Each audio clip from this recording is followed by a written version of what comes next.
ओम शांति। ओम शांति।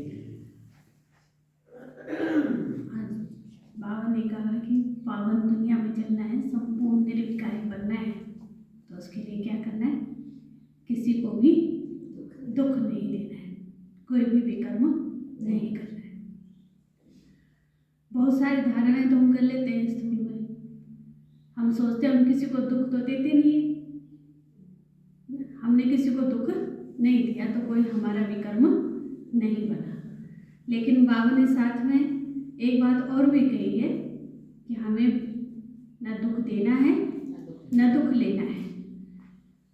हम सोचते हैं कि हमने दुख नहीं दिया, दूसरे ने हमें दुख दिया तो हम दुखी हो गए, उसमें हमारी कोई गलती नहीं, विकर्म तो बना नहीं बनेगा। और बाबा ने कहा ना, श्रीमत की अवज्ञा की माना विकर्म हो गया। विकर्म ही क्या है? श्रीमत की अवज्ञा। अगर हम किसी के दिए हुए दुख को ले लेते हैं, हम कहते फलाने ने दुख दिया, वो भी अवज्ञा करिए। और फिर हम कहें कि नहीं, हम तो किस सबको सुख ही देते हैं, दुख देते ही नहीं है। हम अगर बगीचे में जाते हैं, वहाँ से अपनी टोकरी में फूल फल भर करके ले आए, तो जो भी हमारे संपर्क में आएगा उसको क्या देंगे? जो हमारी टोकरी में भरा हुआ होगा, वही चीज हम दूसरों को दे सकते हैं। बाबा कहते हैं यदि हम किसी को दुख नहीं देते, अगर ये मानते हैं कि हम किसी को दुख नहीं देते लेकिन दूसरा हमें दुख देता है, तो ये भी जैसे अपने साथ ठगी है। अगर हम दुखी हैं तो दुखी मन से किसी को भी कभी न तो हम सुख दे सकते हैं न दुआएं दे सकते हैं, क्योंकि अपनी टोकरी में हमने क्या भरा है? दुख रूपी कांटे भरे हैं। तो वो कांटे क्या करेंगे? जिसके संपर्क में आएंगे उनको दुख ही पहुंचाएंगे, चुभेंगे। और मन यदि दुखी है तो फिर दुखी मन से किसी को दुआएं दे सकते हैं? मुख से भले दुआएं दे दें, आपका भला हो, ठीक है, आपने हमारे साथ ऐसा किया ना, आपका भी भला ही हो, लेकिन अंदर से दुआएं नहीं निकलती है। ऑटोमेटिक बाबा कहते हैं वो तो भले मुख से दुआएं दो, लेकिन मन से तो दुआएं तो मन से दी जाती है, वो मन से दुआ नहीं हुई, वो भी बद्दुआ का ही एक रूप है। वो दूसरों को सुख देना नहीं हुआ है। तो सबको सुख देना है तो उसके लिए दूसरों से हमें सुख ही लेना है। इसके लिए बाबा ने खास क्या कहा? क्या करना? कौन से नशे में रहना? हमें नारायणी नशे में रहना। अगर नारायणी नशा है तो फिर दुख की फीलिंग आएगी नहीं, क्योंकि हमें सर्वश्रेष्ठ ऊंचे से ऊंचा ज्ञान बाबा दे रहे हैं, है ना। जैसे कि एक प्रसंग आता है महात्मा बुद्ध को लेकर के, किसी गांव से जब जा रहे थे, कहीं गए थे, तो वहाँ पर कोई व्यक्ति था, जब उनकी जो होती ना प्रसिद्धि किसी की हो जाती है तो कुछ लोग सहन नहीं कर पाते। तो एक व्यक्ति था जो उनके सामने आया, बहुत उनको भला बुरा कहा, बहुत कुछ उल्टा सीधा कह दिया, और वो चुपचाप सुनते रहे। बोला आपको फर्क नहीं पड़ा? बोला मेरे को कोई फर्क नहीं पड़ा। और आखिर रोष में आकर उस व्यक्ति ने क्या किया? एक लकड़ी पकड़ी, उनके कान को कुरेदना शुरू कर दिया। कान से खून बहने लगा, आंखों से आंसू निकल आए। तो अगर अब पता लगा, अब तो फर्क पड़ा ना, रोने लगे हो आप? कहते मैं रो नहीं रहा हूँ, मैं याद कर रहा हूँ कि जहाँ तक मुझे स्मृति है मैंने कभी किसी को इस प्रकार से दुख नहीं दिया, किसी को दुखी नहीं किया मैंने, लेकिन आप मेरे साथ ऐसा व्यवहार कर रहे हो, वो भी जानबूझ करके, तो मैं, मेरे आंखों में ये जो आंसू है ये आपके भविष्य को लेकर के ये आंसू आ रहे हैं कि आप जो जानबूझकर मेरे साथ ऐसे कर्म कर रहे हो, इसका परिणाम जब आपको भुगतना पड़ेगा तो इतना कष्टदायक आप कैसे सहन कर पाओगे? अंदर से भावना कौन सी है? रहम की। बाबा कहते ना, शुभ भावना, शुभ कामना, रहम की भावना, और वो तभी रह सकती है जब हम किसी से दुख लेना बंद कर दें। अगर हम दुखी रहते हैं, दुख लेते हैं, तो हमारे मन में न तो रहम की भावना होगी, न हम किसी को क्षमा कर पाएंगे। इसलिए बाबा कहते हैं कोई कुछ भी कर्म करता है, आप साक्षी होकर के देखो, क्योंकि सामने वाला अपना पार्ट प्ले कर रहा है ना। आज देखो सारी दुनिया, सारा सब जगह कौन सा वातावरण है? राममय वातावरण आज के दिन में बना हुआ है ना, है ना। रामायण में दिखाते हैं ना, रावण आएगा तो अपना पार्ट प्ले करेगा। रावण के बिना रामायण अधूरी है। सुपने नहीं होगी तो भी रामायण अधूरी है। राम सीता के बिना भी अधूरी है। तो सबका अपना अपना पार्ट है ना। तो सामने वाला अगर मुझे दुख दे रहा है, वो मुझे नहीं दुख दे रहा है, बल्कि क्या कर रहा है, अपना बीज बो रहा है। हर किसी को अपने कर्मों का फल ऑटोमेटिक मिलता है, बाबा भी नहीं देते। कर्म का फल भगवान देगा। बाबा कहते हैं मुझे नहीं जरूरत है ये सब देने की, दुख थोड़ी देता हूँ मैं। लेकिन जो हम बीज बोते हैं उसका फल तो उसको निश्चित रूप से मिलना ही मिलना है। तो साक्षी होकर के बाबा कहते हैं एक दो के पार्ट को देखो, सामने वाला कैसे पार्ट प्ले कर रहा है, और उसके प्रति क्षमा भाव हो, रहम की भावना हो, उससे आपकी शुभ भावना है तो उससे उसमें भी परिवर्तन आएगा, जरूर आएगा। इससे क्या होता है कि जो मेरा अपना अनुभव है कि आपके अंदर धैर्यता का गुण आ जाता है, सहनशीलता का भी गुण आता है, मधुरता का भी गुण आएगा। बहुत सारे गुण हैं जिसके साथ आता है। उसके बाद क्या होता है कि मन आपका शांत रहेगा। हम किसी से कुछ बोल नहीं रहे हैं लेकिन अंदर से दुखी है, तो मन कैसा है, अशांत है।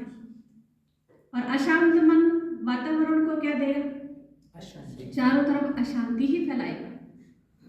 इसलिए अपने मन को सबसे पहले, वो तो दूसरों पर रहम करना, वो तो बाबा सिखाते हैं, दुआएं दो दुआएं लो, है ना, रहम करो। लेकिन बाबा हमेशा साथ में क्या बोलते हैं, चैरिटी बिगिंस एट होम। लेकिन शुरुआत कहाँ से करनी है, अपने आप से। पहले बाबा कहते, कई बार कहते हैं, अपने ऊपर कृपा करो, अपने ऊपर रहम करो।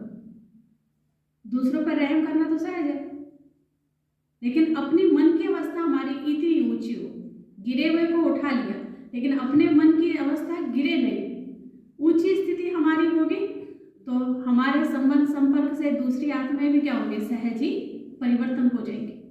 महान आत्माओं के अनेक एग्जाम्पल है, उन्हें दूसरों को बदलने के लिए ज़्यादा मेहनत नहीं करनी पड़ी, है ना। तो मेहनत हमें किस पर करनी है, अपने ऊपर। इसलिए बाबा क्या कहते हैं, सर्व समस्याओं का समाधान क्या है, मुझे बदलना है। क्योंकि हम दुखी किन लोगों से होते हैं, जो हमारे संबंध संपर्क में होते हैं। अड़ोसी पड़ोसी दूर पार का कोई कुछ बोल के चला जाता है, हम भूल जाते हैं, बात आई गई हो जाती है, दिल पे नहीं रखते। लेकिन जो हमारे संबंध संपर्क में आते हैं, जबकि हमें पता है उनके संस्कार कैसे हैं, तो उसके लिए हम अपने को बदल सकते हैं। उनके संस्कारों को देखते हुए कोई कड़ा संस्कार अगर हमें लगता है, तो हम देख सकते हैं कि इसमें हमें क्या करना चाहिए। अपने में परिवर्तन लाना है तो अपने में लाएं, दूसरे को बदलना है तो उसके प्रति शुभ भावनाएं रखें, है ना। और साथ में क्या करना चाहिए हमें, कि दूसरे की बातों से अगर हमें दुख लगता है कुछ, तो मेरे को लगता है कि बाबा ने जैसे हमें समझाया कि क्या करो, गुणग्राही बनो। अगर हम एक लिस्ट बनाएं कि इस व्यक्ति से जो मुझे दुख दे रहा है, जिससे मैं दुखी हूँ, उसके आने से, मेरे जीवन में आने से मेरे को क्या क्या सुख मिला, इसने कब कब मेरे लिए अच्छा किया है, कब कब इसके कारण मैं खुश रही हूँ। तो उन सब बातों को अगर हम अपने मन बुद्धि पर रखते हैं, तो उससे क्या होगा, उसके प्रति हमारा स्नेह बढ़ेगा, सम्मान बढ़ेगा। क्योंकि अगर दुख उसने दिया भी हो तो क्षण भर की बात होती है। एक क्षण अगर कुछ बोल दिया तो हम कई दिनों तक दुखी रहते हैं। लेकिन बहुत कुछ उसने मेरे लिए अच्छा किया है, वो बातें अगर हमारी बुद्धि में रहेंगी तो वो कम है क्या याद करने के लिए। अपने को खुश रखने के लिए बहुत सारी बातें हैं, बाकी दुखी रखना है तो एक बात ही बहुत होती है। अपने को दुखी करने के लिए एक बात ही बहुत होती है। लेकिन उसकी जो भी हमारे ऊपर एहसान है, जो उसने हमारे लिए किया है, जो सुख हमें देता है, उन बातों को अगर याद रखते हैं, उसके गुणों को याद रखते हैं। इसलिए कई बार बाबा कहते हैं चलो ये तो स्थूल चीज़ें है ना, सूक्ष्म रूप में भी अगर देखें तो आत्मा का जो अनादि स्वरूप है, तो सबका सभी आत्माएं सतोगुणी है। उस रूप में भी देखें तो भी उससे हम दुखी नहीं हो सकते। उसके प्रति क्या होगा, हमारा स्नेह बढ़ेगा, है ना। जैसे एक बच्चा होता है, वो कितना भी बिगड़ा हुआ हो, माँ बाप का प्यार उसके प्रति कम थोड़ी होगा। डांट भी लगाएंगे, हाथ में उठा दे, लेकिन प्यार तो फिर भी है ही है ना उसके साथ में। तो इस तरीके से बाबा कहते हैं हम उनका भी शुक्रिया करते रहे, है ना। क्योंकि उनके साथ हम मिले हुए हैं जिनके साथ हमारे जन्म जन्म के कर्मों का हिसाब किताब है। तो चुप तो हमें करना ही करना है, या तो खुशी से करें या फिर दुखी होकर के। करना तो है ही, तो क्यों ना खुशी खुशी से करें। जो काम करने में मुझे दुख फील होता है, अगर खुशी खुशी से किया तो बाबा कहते हो तो अच्छा है। तो बाबा का भी हमें शुक्रिया करते रहना है और उन आत्माओं का भी शुक्रिया करते रहना है ना, तभी हम दूसरों को सुख देने के निमित्त बन सकेंगे, सुखदाता बन सकेंगे, सुखदाता तभी बनेंगे, है ना। नहीं तो शिकायतें ही रहेंगी सब। लोग तो भगवान से भी शिकायतें कर लेते हैं, है ना। बोलते ना कि कोई था संत हजरत मूसा, जो भी कोई और भी बताते हैं कि किसी ने कहा कि भाई मैंने सुना आपकी तो भगवान से बातें होती है ना, तो फिर हमारा भी संदेश पहुंचा देना वहाँ तक। कई पहुंचाते हैं ऐसे, है ना। हमारी बात जैसे कई कहते हैं कि अच्छा आप तो रोज मेडिटेशन करते हो, हमारा संदेश भी पहुंचा दो वहाँ तक, कहते हैं, है ना। भाई बहन भी कहते हैं। तो हाँ, भाई बहन भी ऐसे जा करके बोल जाते हैं कई बार आएंगे, हमारी बात पहुंचा देना, आप तो याद करते हो, हमारा तो पता नहीं वहाँ तक आवाज़ पहुँचती कि नहीं पहुँचती है। सूरज भाई को खत आते हैं, हाँ, बहुत सारे लिख के भेजते हैं मधुबन में, है ना। सूरज भाई जी के पास तो पहुँच जाते ही हैं। तो इसी तरीके से फिर कहा कि भाई हमारा संदेश पहुँचा देना कि भाई तूने इतना दे रहा है, बस कर, बहुत दिया है तूने, है ना।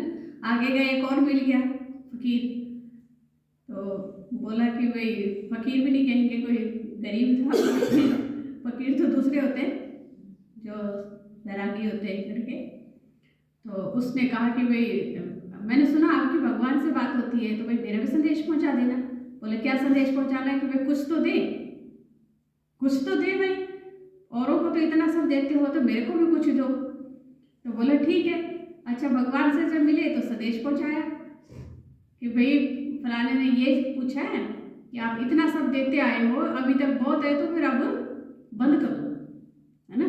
अब नहीं चाहिए, बहुत हो गया है, अब नहीं चाहिए, हमें बंद कर दो। तो क्या कहा उसको?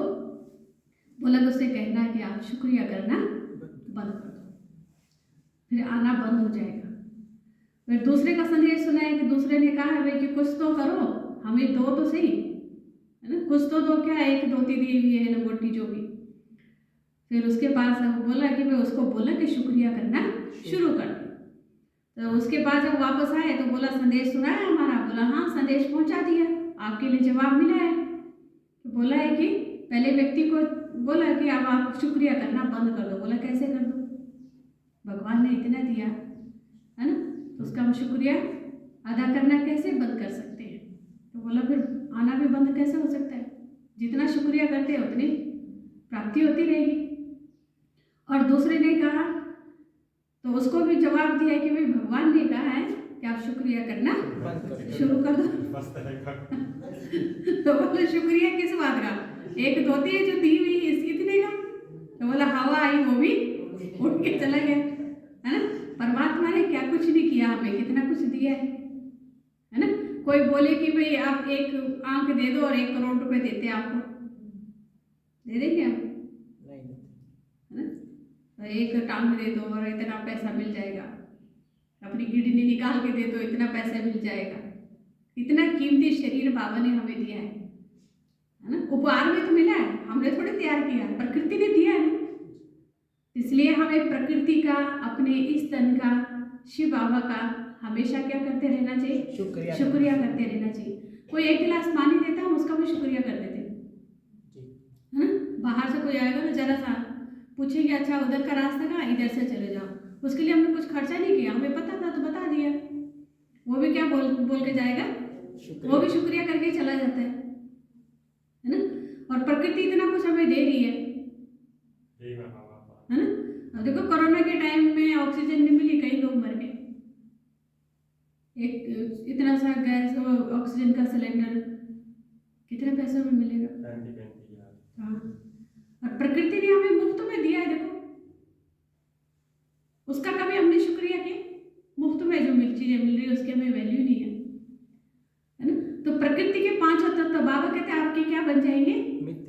सहयोगी बन जाएंगे, मददगार बन जाएंगे, लेकिन तब बनेंगे जब हम उनको शुक्रिया करेंगे। रोज बाबा कहते हैं ना सकाश को, प्रकृति को, धरती माँ को, है ना, पवन देवता को, इसलिए भक्ति मार्ग में इन सबको देवता मान करके पूजा करते हैं, है ना।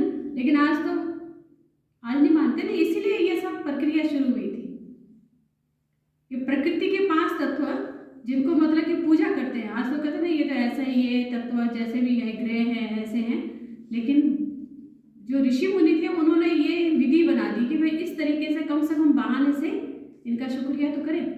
तो जितना इनका शुक्रिया करेंगे उतना ये सब हमारे सहयोगी बनकर के रहेंगे, बाबा भी हमारा साथ देगा, है ना, और जीवन में हम आगे बढ़ते जाएंगे। ओम शांति।